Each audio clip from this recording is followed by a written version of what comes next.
નમસ્કાર રામ રામ મિત્રો, આપણે અત્યારે વાતચીત કરવાના છીએ કે પતિના મિત્ર ઉપર દિલ આવી ગયું ને પછી જે થયું એ ચોંકાવનારું હતું. તો પછી શું થયું? તો મિત્રો, સમાજની અંદર પતિ પત્ની અને વો નામના કિસ્સાઓ એ વારંવાર બનતા રહે છે અને સમાજની અંદર ઘટતા રહે છે. આ કિસ્સાઓ ત્યાંથી ક્રાઇમ તરફ કેવી રીતે ઘટી જાય છે જેની માહિતી કોઈ પણને હોતી નથી, પરંતુ જ્યારે ક્રાઇમ ઘટી જાય છે ત્યારે ક્રાઇમ કેવડું મોટું સ્વરૂપ લઈ લે છે અને સ્વરૂપનું પરિણામ પછી કેવડું આવે છે. જ્યારે પરિણામ આવે છે ત્યારે જ ખબર પડે છે. મિત્રો, આપણે વાતચીત કરવાના છીએ કપડવંજના એક કિસ્સાની. નડિયાદ જિલ્લાની અંદર આવેલા કપડવંજ તાલુકાના એક કિસ્સાની વાતચીત કરવાના છીએ અને આ કિસ્સાની અંદર એવું ભયંકર કિસ્સો બન્યો છે કે જેની કોઈ સીમા જ નથી. પત્નીએ પતિની હત્યા એટલા માટે કરી કે પ્રેમીને મેળવી શકે, એ જ પ્રેમીએ પ્રેમિકાની હત્યા કરી નાખી. તો આ કિસ્સા ઉપર આપણે પ્રકાશ પાડીશું અને વાતચીત કરીશું. પરંતુ આ પહેલાં આપ ચેનલમાં નવા આવ્યા તો મારી ચેનલને લાઇક, સબસ્ક્રાઈબ અને ફોલો કરી દેજો. અને જો તમને મારા વિડીયો ગમતા હોય તો મારી ચેનલને સબસ્ક્રાઈબ કરી દેજો. મિત્રો, વાતચીત કરવી છે ખૂબ વિગતે વાતચીત કરીએ તો કપડવંજ તાલુકાની અંદર નોકરી કરતા માધુભાઈ અને દિલીપસિંહની દોસ્તીની વાત છે. બંનેની દોસ્તી એટલી ગાઢ હતી કે એક સમય એવો આવી ગયો કે દોસ્ત દોસ્ત ન રહા और दुश्मन हो गया. પરંતુ આ બંનેની દોસ્તી એટલી ગાઢ હતી એટલે કે બંને એક જીઆઈડીસીની અંદર વાયર બનાવતી એક કંપનીની અંદર કામકાજ કરતા હતા. બંને સાથે કામકાજ કરતા હતા. માધુભાઈ એ હિંમતનગરના હતા અને જ્યારે દિલીપસિંહ એ કપડવંજના પ્રોપર મુવાડી ગામના વતની હતા. મુવાડી ગામના વતની હોવાથી ને ત્યાંના પ્રોપર હોવાથી બંને વચ્ચે ખાસ દોસ્તી થઈ ગઈ અને માધુભાઈ અને દિલીપભાઈ બંને એકબીજાના ઘરે જતા આવતા. પરંતુ માધુભાઈ હિંમતનગર રહેતા હતા જ્યારે અહીંયા કપડવંજ રહેતા હતા દિલીપસિંહ. તો દિલીપસિંહના ઘરે માધુભાઈનું વારંવાર જવાનું થતું હતું. દિલીપસિંહના લગ્ન થઈ ગયેલા હતા, એમને એક દીકરી પણ હતી, પરંતુ માધુભાઈના લગ્ન થયા ન હતા. પરંતુ સમય સંજોગો અનુસાર એવું થયું કે એક દિવસ એવો ગોજારીયો દિવસ આવ્યો અને જે દિવસે વાયર બનાવતી કંપનીએ બધા જ કર્મચારીઓને છૂટા કરી દીધા અને કહ્યું કે આજ પછી આપણા કંપની બંધ કરીએ છીએ અને તમે પોતપોતાની જગ્યાએ કોઈ પણ જગ્યાએ નોકરી ગોતી લો. આ માધુભાઈ અને દિલીપસિંહ માટે બંને માટે આઘાતજનક હતું. બંને માટે આઘાતજનક હતું એટલે દિલીપસિંહ તો ત્યાં મૂળભૂત રહેવાસી હતા, ત્યાં કપડવંજ તાલુકાના મુવાડી ગામના. તો તેમને ગામમાં ખેતી હતી તો દિલીપસિંહે ત્યાં ખેતી ચાલુ કરી દીધી. પરંતુ માધુભાઈને ત્યાંથી પાછું હિંમતનગર જવું પડ્યું. હિંમતનગર ગયેલા માધુભાઈએ થોડો સમયની અંદર એમના લગ્ન થઈ ગયા. લગ્ન થયા ને થોડો દિવસ થયા હશે ને એમને એવું થયું કે હવે આપણે બહાર કંઈક કમાવા જવું પડશે. એમના જેના સાથે લગ્ન થયા હતું એનું નામ હતું મંજુ. મંજુને લઈ અને બહાર કમાવા જવાની વાતચીતની અંદર એમને ઘણી બધી જગ્યાએ કંપનીઓમાં ટ્રાય કર્યો. ત્યાં નવસારીની વિજલપુરમાં વાયર બનાવતી એક કંપનીમાં એમને નોકરી મળી. જ્યારે એમને વાયર બનાવતા એક કંપનીની અંદર નોકરી મળી તો મંજુ અને માધુભાઈ બંને નવસારી જતા રહ્યા. પરંતુ માધુભાઈ વારંવાર એમની પત્ની મંજુને એક કિસ્સો એ કહેતા કે હું જ્યારે આની પહેલી કંપનીની અંદર નોકરી કરતો હતો કપડવંજે, ત્યારે મને દિલીપસિંહ ખૂબ જ મને મદદ કરતા હતા. એમના ઘરે લઈ જતા, આવી બધી વાતચીતો કરતા હતા. ક્યારેક ચલને આપણે કપડવંજ એમના ઘરે જઈએ. તો પત્નીએ પણ હા પાડી દીધી કે એમના મિત્ર છે ને આ જ સમયગાળાની અંદર મિત્રો એક દિવસ એવો આવ્યો કે જ્યારે રજાનો દિવસ હતો અને બંને પતિ પત્ની એટલે કે માધુભાઈ અને પત્ની મંજુ બંને દિલીપસિંહના ઘરે ગયા. ત્યાં ખૂબ એકાદ દિવસ રોકાયા, વાતચીતો કરી, ખાધું પીધું, ગપ્પા માર્યા અને છેલ્લે જતાં માધુભાઈએ પોતાનો નંબર એ દિલીપસિંહને આપ્યો. બસ આટલી જ માધુભાઈની ભૂલ. એમને જે નંબર આપ્યો એ નંબર ક્યારેક માધુભાઈ જોડે રહેતો અને ક્યારેક મંજુ જોડે રહેતો. મંજુ માધુભાઈની પત્ની હતી તો ક્યારેક એના જોડે નંબર હોતો ને ક્યારેક માધુભાઈ જોડે હોતો. દિલીપસિંહ આ વાતથી અંજાન હતા. 2-3 દિવસ પછી એમને દિલીપસિંહે માધુભાઈને સમાચાર પૂછવાના અર્થે ફોન કર્યો તો પત્ની મંજુએ ફોન ઉપાડ્યો અને થોડી વાર્તાલાપ મંજુ જોડે થઈ. ત્યારબાદ દિલીપસિંહના મગજની અંદર પણ લાલચ જાપી અને 2 દિવસ પછી કોઈ પણ કારણ વગર એમને એ આશાથી ફોન કર્યો કે કદાચ આજે પણ ફોન એ મંજુ જ ઉપાડે. અને મિત્રો, બન્યું પણ એવું જ કે ફરીવાર ફોન એ મંજુએ જ ઉપાડ્યો. આમ વારંવાર મંજુ ફોન ઉપાડતી ગઈ ને દિવસે બંને વચ્ચે વાર્તાલાપ વધતો રહ્યો અને વાર્તાલાપ વધતા મંજુ અને દિલીપસિંહ ધીરે એકબીજામાં ઓતપ્રોત થતા ગયા. એક દિવસ એવો આવ્યો કે જ્યારે મંજુએ સામેથી કહ્યું દિલીપસિંહને કે તમારો અવાજ ખૂબ સારો છે. બસ આ વાતની રાહ જોઈને બેઠેલા દિલીપસિંહે કહી દીધું કે તમારો તો અવાજ પણ સારો છે ને તમે મને ખૂબ ગમો છો. બસ આ વાતથી મંજુના અંદર પ્રેમનું પ્રાગણ્ય ફૂટ્યું અને બંને એકબીજામાં ઓતપ્રોત થઈ ગયા. હવે તો નિત્યક્રમ બની ગયો હતો કે જ્યારે માધુભાઈ વીજ કંપનીની અંદર નોકરી કરવા જાય, એટલે કે જે દિવસે નોકરી કરવા જાય તો મંજુ એ નવસારી સ્ટેશને બોલાવી લેતી દિલીપસિંહને. દિલીપસિંહ અને મંજુ ત્યારે સ્ટેશને મળતા, ત્યાંથી ચા પીતા આગળ જતા, ત્યાંથી ચોકડી પર જતા ને ત્યાંથી આખું સ્ટેશન ફરી આખું જગ્યાએ ફરી દરિયા કિનારે જતા અને દરિયા કિનારાની આજુબાજુની જે ઝાડીઓ હતી એ જગ્યાએ મળી એમને એકબીજાનું શરીર સુખ માણીને એવો પાછા આવતા. આ નિત્યક્રમ થઈ ગયો હતો. આ નિત્યક્રમ આમને આમ ચાલ્યા કર્યો. આ નિત્યક્રમ સતત આમને આમ આ રીતે ચાલતો હતો. પરંતુ હવે મંજુની લાલસા વધી ગઈ અને દિલીપસિંહ વગર રહી ન શકતી. એટલે જ્યારે પણ માધુભાઈને નાઇટ ડ્યુટી હોય ત્યારે નાઇટ ડ્યુટીના સમયે મંજુ એ દિલીપસિંહને પોતાના ઘરે બોલાવી લેતી અને ઘરે રહેતા અને આખી રાત બંને ઘરની અંદર સહવાસ માણતા અને ત્યારબાદ એવો બંને અલગ પડી જતા. ધીરે ધીરે આ લાલચ એટલી બધી વધી ગઈ કે મંજુને એવું થયું કે દિલીપને મારી જોડે જ બોલાવી લઉં. એટલે એને પ્લાનની તહેત માધુભાઈને પૂછ્યું કે તમે જે કંપનીની અંદર નોકરી કરો છો એ કંપનીની અંદર કોઈ જગ્યા છે? તો માધુભાઈએ કહ્યું કે આ જગ્યા છે. ત્યારબાદ એને દિલીપસિંહને વાતચીત કરી. દિલીપસિંહે માધુભાઈને ફોન કર્યો કે તારી કંપનીમાં કોઈ જગ્યા હોય તો મને નોકરી અપાવી દે.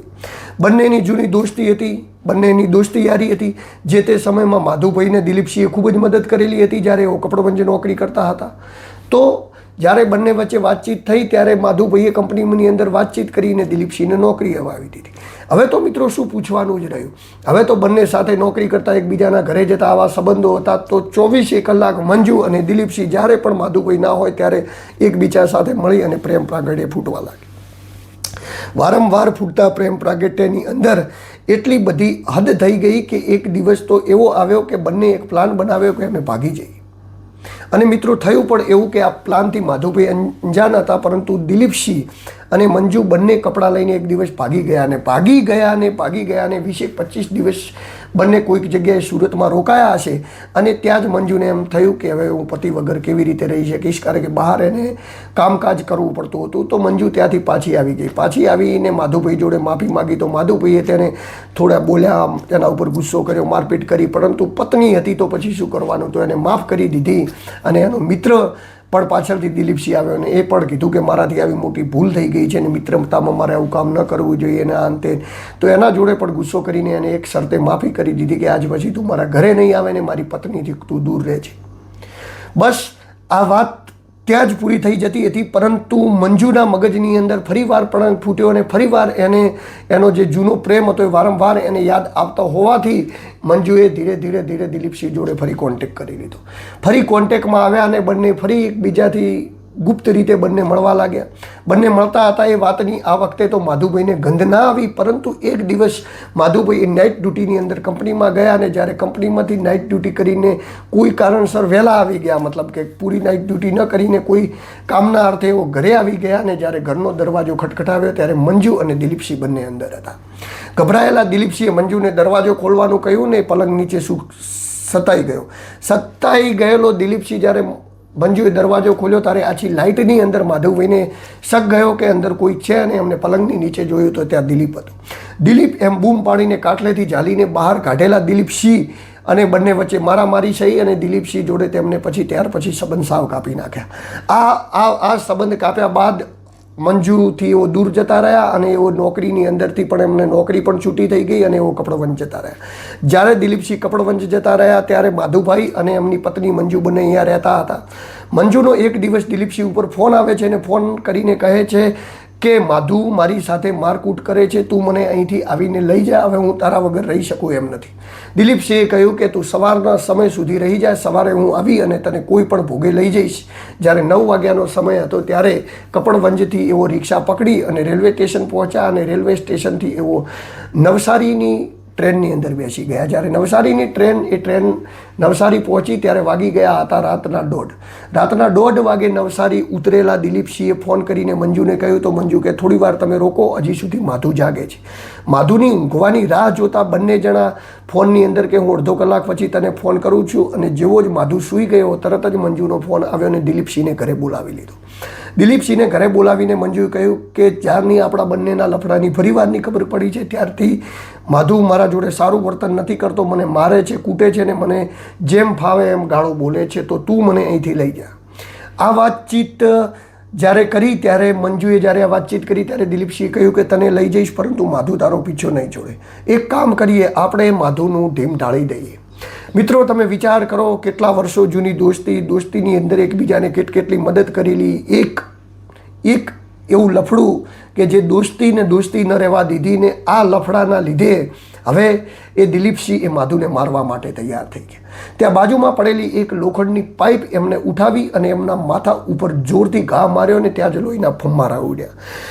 તડપતો માધુ એ બચાવ માટે કંઈ ન કરી શક્યો કારણ કે માથાની અંદર જોરથી ઝટકો વાગ્યો હતો ને આ જ્યારે તડપતો હતો ત્યારે મંજુએ એના હાથ પકડી લીધા અને દિલીપે ત્યાં પડેલા બુશટ વડે એના ગળાને ચારે બાજુથી વીંટીને ગળે ટૂંપો આપીને એમની હત્યા કરી દીધી. હત્યા કરીને બંનેના કપડાં લઈ અને ત્યાંથી ભાગી ગયા. મંજુની સાડી પણ લોહીથી લથપથ હતી અને દિલીપસિંહના કપડાં પણ લોહીથી લથપથ હતા, પરંતુ એ કપડાને જેમ તેમ કરી ધોઈ અને બંને જે જરૂરી સામગ્રી લઈ હતી એ ત્યાંથી લઈ અને અડધો દરવાજો ખુલ્લો મૂકીને ત્યાંથી ભાગી ગયા. જ્યારે આ બંને ભાગી ગયા ત્યારે સવારે કંપનીના કામના અર્થે માધુભાઈ ન પહોંચ્યા તો કંપનીના મેડમ એ મુલાકાતે માધુભાઈના ઘરે આવ્યા અને એમને જોયું ત્યારે એમને પોલીસ ફરિયાદ નોંધાવી કે માધુભાઈની હત્યા થઈ ગઈ છે. માધુભાઈની હત્યાની તપાસ કરતાં પોલીસ અહીંયા પહોંચી તો પોલીસને પહેલી જ શંકા મંજુ ઉપર ગઈ કારણ કે મંજુ અહીંયા હાજર ન હતી. મંજુની શોધખોળ કરવાની ખૂબ જ વિચાર કર્યો પરંતુ મંજુ મળી નહીં કારણ કે મંજુ એ ભાગી ગઈ હતી. મંજુની શોધખોળ કરતાં મંજુ ન મળતા પોલીસે આ કેસને ક્લોઝ કરી દીધો. પોલીસે આ કેસ ક્લોઝ કર્યા બાદ 3 વર્ષ બાદ એવું થયું કે પતિ પત્ની અને વહુ એવી જો પણ હત્યાઓ કેસો હતી એની રેન્જ આઈજી સાહેબે એવો આદેશ કર્યો કે આ કેસ જે હત્યાના હતા ઉકેલાયા નથી, કેસોને કોઈ પણ ભોગવ્યું છે. ત્યાંના સ્થાનીય એસપી અને એલસીબી પીઆઈ એ બધાએ મળીને આ કેસની ફાઇલને ફરી ખંખેરીને ખોલી તો ખોલેલી ફાઇલની અંદર એક વસ્તુ જાણવા મળી કે મંજુ જે જગ્યાએ રહેતી હતી ત્યાં એમનો જૂનો મિત્ર દિલીપસિંહ પણ 15 દિવસ રોકાયો હતો. બસ આ જ આધારે દિલીપસિંહ ઉપર શક ગયો અને શક એટલા માટે ગયો કે મંજુનું કેરેક્ટર એ કંઈ સારું ન હતું કારણ કે પહેલાં પણ આજુબાજુમાં પૂછતા વાવડ મળ્યા હતા કે દિલીપસિંહને મંજુ ક્યાંક 20 દિવસ 25 દિવસ ભાગી ગયા હતા. આ જોતાં પોલીસને શંકા કહી કે જો કે આ કેસની અંદર દિલીપસિંહ અથવા મંજુમાંથી કોઈ પણ એક વ્યક્તિ મળી જાય તો આની કડી મળી જાય અને આની શોધખોળ કરતાં પોલીસ કપડવંજ પહોંચે છે. કપડવંજ પહોંચેલી પોલીસે જ્યારે વાતચીત કરી તો દિલીપસિંહનો અતોપતો ન મળ્યો, ન મંજુનો અતોપતો મળ્યો. ખૂબ જ શોધખોળ બાદ એક વ્યક્તિને જ્યારે ખબર પડી કે પોલીસ આ લોકોની શોધખોળ કરી રહી છે ત્યારે બાતમીદાર પોલીસ પાસે આવ્યો ને એને કહ્યું કે મને ખબર છે દિલીપસિંહ ક્યાં રહે છે, પરંતુ દિલીપસિંહ ક્યાં રહે છે કહું પડે એક શરતે કે એના માટે તમારે મને પૈસાની ચૂકવણી કરવી પડશે. પોલીસ આ વાતથી તૈયાર થઈ ગઈ. પોલીસે એને પૈસા આપી દીધા અને જ્યારે બાતમીદારે દિલીપસિંહનો પતો બતાવ્યો અને જ્યારે પોલીસે દિલીપસિંહને દબોચી લીધો. દબોચેલા દિલીપસિંહને પોલીસ સ્ટેશન લઈ આવી અને પોલીસ સ્ટેશન લઈ આવી અને પોલીસે પૂછ્યું કે ક્યાં છે મંજુ. પહેલી વાર તો એને અવળી વાતચીતો કરી, પોલીસને ગુમરાહ કરવાની કોશિશ કરી, પરંતુ કોઈ પણ રીતે એનું ન મેળ આવતા એને જ્યારે એક સમય એવો આવ્યો કે એ ભાગી પડ્યો અને ભાગી પડેલા દિલીપે પોલીસ આગળ કબૂલાત એ કરી કે મંજુની મેં હત્યા કરી નાખી છે. પોલીસ ચોંકી ગઈ.